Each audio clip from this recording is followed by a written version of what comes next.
In this module, we will cover the basics. What is a systematic review?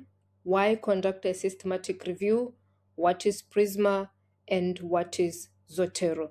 Before we proceed with the module, if you haven't already, please get this PDF guide and editable word template. This guide is it explains step by step all the 7 steps that you have to follow when you write your systematic review. You also get an editable MS Word document that has prompts to help you write your systematic report.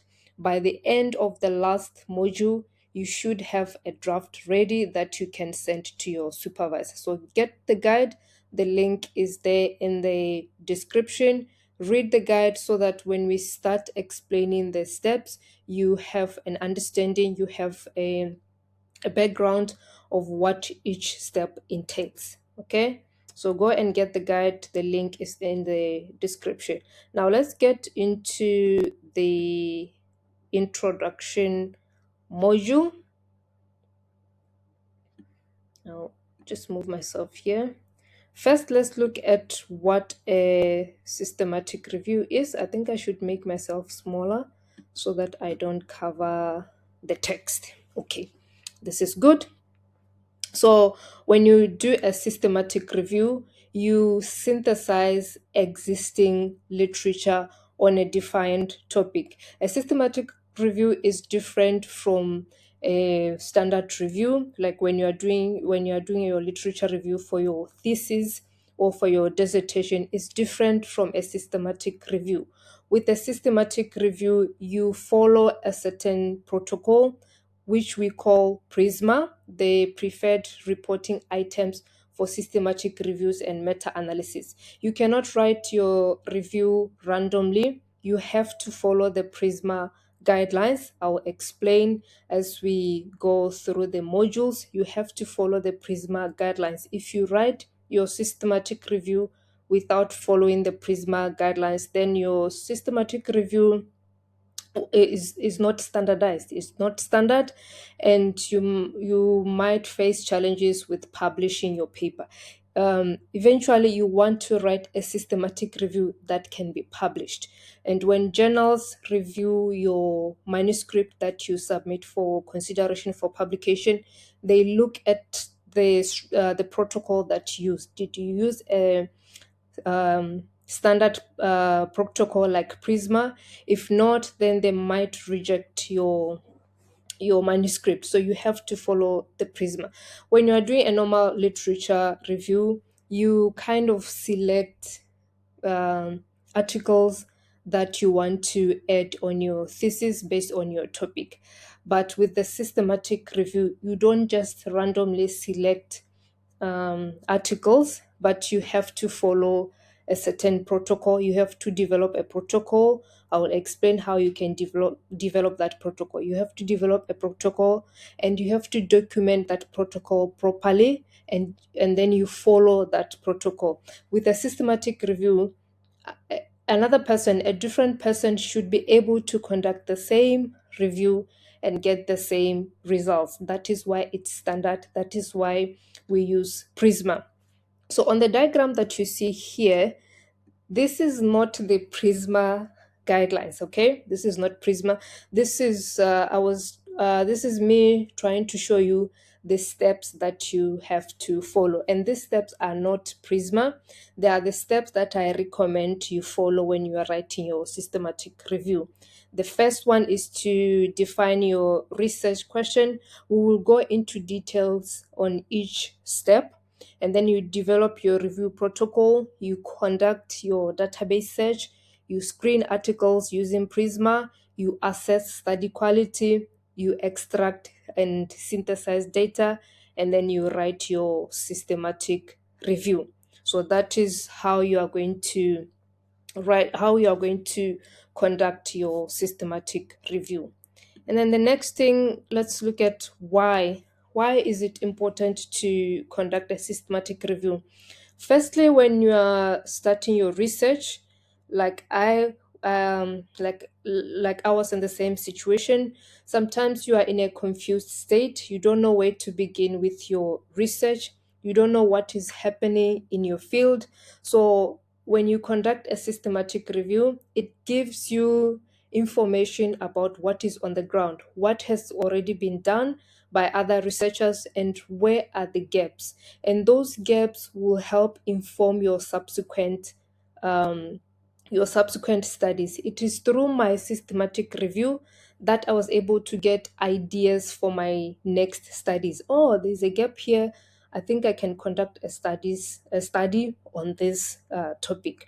So if you are starting out and you have no idea, you have no clue what's happening regarding your field, then a systematic review is a good way to start, to identify the gaps that exist in literature that is related to your research field.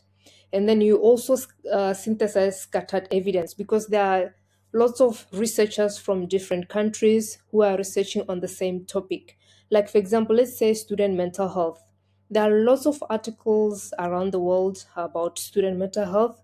So those articles are scattered on the internet.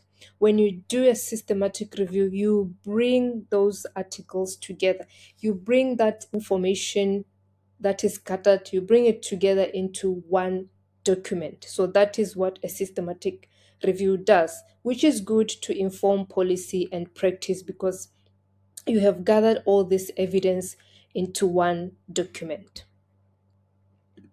And then what is PRISMA? Like I've already mentioned, this is the standardized, internationally recognized reporting framework that ensures that your systematic review is transparent.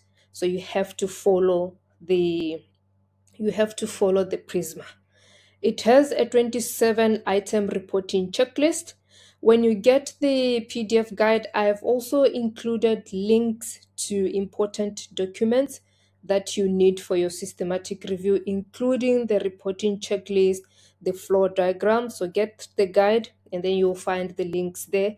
The link to the 27 item reporting checklist, what you need to include in your systematic review, a standardized flow diagram for documenting article screening. I will show you I will show you the flow diagram, and I'll also show you how to create your own flow diagram, because as a requirement you have to have that diagram in your final report. That's the diagram that shows the articles that you were screening, or the articles that you were searching. So the Prisma also provides clear guidance on reporting on the methods and the results. There are some guidelines on how to report your methods and your results. Lastly, like I already mentioned, when you use the Prisma, you strengthen the credibility and replicability of your review. You cannot just do the review randomly without a certain protocol, which is using Prisma. Okay, so that is that with the Prisma. And then lastly, what is Zotero? So I use Zotero. I've been using Zotero since I started my PhD program. I've used Zotero. It's been 4 years now since using Zotero. So Zotero is a free reference management software that you can use to collect and organize your sources. After you have searched for your systematic review sources, then you can import them on Zotero and organize them. You can also use Zotero to insert citations automatically and to also create bibliographics. So if you don't know how to use Zotero and you don't have Zotero, please check the link in the description, because I made a full course on how to use Zotero. You will need to download Zotero. Download Zotero, set it up, and don't add anything. If you already have Zotero, I suggest that you have a different account. specifically for the systematic review, so that your articles don't mix up with your existing sources, especially the duplicate items, because you need an accurate number for your systematic review. This is a sample of how Zotero looks like, and this is my account, by the way. So this is how Zotero looks like. In your case, when you download, it will be empty, so it will definitely not look like this. Go and watch the full course to understand how you get to how you get your Zotero to look like this. Please go and watch the full course. That is the end of this module. In the next module, we will look at step 1, which is defining your research question. So I will see you on the next video.